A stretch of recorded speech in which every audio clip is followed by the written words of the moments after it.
ఋషికొండలో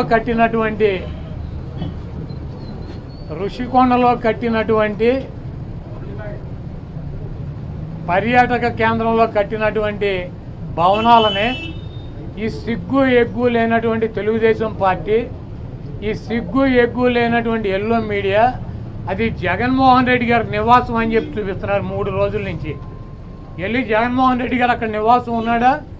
ముఖ్యమంత్రి అయిన తర్వాత 5 సంవత్సరాలు ఈ తాడేపల్లిలో ఉన్నటువంటి ఇల్లు క్యాంప్ ఆఫీస్ ఇక్కడి నుంచే నడిపాడు ఆయన కార్యాలయాన్ని కానీ ఇంటిని కానీ. జగన్మోహన్ రెడ్డి గారి రక్తంలో లేదు. ప్రభుత్వం కట్టించినటువంటి ఇళ్లలో ఉండటం కానీ, ప్రభుత్వం కట్టించినటువంటి గెస్ట్ హౌస్లో ఉండేటువంటి కర్మ జగన్మోహన్ రెడ్డి గారికి పట్టల. జగన్మోహన్ రెడ్డి గారు వైజాగ్లో సొంత ఇల్లు కట్టుకున్నాక అక్కడ షిఫ్ట్ అవుతాడు. అంతేగాని టూరిజం ప్లేస్లో కట్టినటువంటి ఆ హౌస్లో జగన్మోహన్ రెడ్డి గారు వెళ్తాడని చెప్పి ఎవడు చెప్పాడు వీళ్ళకి, వెధవులకే? అది జగన్మోహన్ రెడ్డి గారి కోసం కట్టించుకున్నటువంటి ఇల్లు అని చెప్పి రకరకాలైనటువంటి కథనాలు రాస్తున్నారు.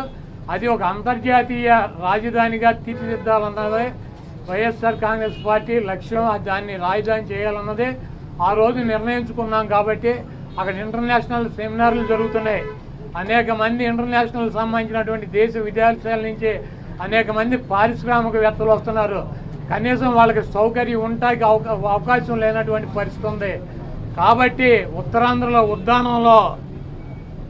ఉద్దానంలో దాదాపు 700 కోట్ల రూపాయలు పెట్టి హాస్పిటల్ కట్టించారు కిడ్నీ పేషెంట్ల కోసం అని చెప్పి.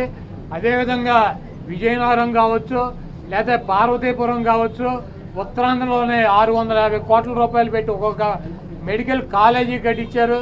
అదేవిధంగా టూరిజం ప్లేస్లో అంతర్జాతీయ సంస్థలు కానీ వ్యక్తులు కానీ వచ్చినప్పుడు అక్కడ ఒక విధి ఉండాలని చెప్పి ఒక మంచి భవనాన్ని నిర్మిస్తే 7 బిల్డింగులు అయ్యి, ఒక బిల్డింగ్ కాదు 7 బిల్డింగుల్లో జగన్మోహన్ రెడ్డి గారు ఉండరు. 7 బిల్డింగులు కట్టారు. ఆ 7 బిల్డింగుల్లో 7 బ్లాకుల్ని చూపించేది జగన్మోహన్ రెడ్డి గారు 450 కోట్ల రూపాయలు పెట్టి ఇల్లు కట్టుకున్నారని చెప్పి ఈ దుర్మార్గమైనటువంటి ప్రచారం చేస్తున్నారు. ఇవన్నీ కూడా ప్రజలు గమనిస్తారు.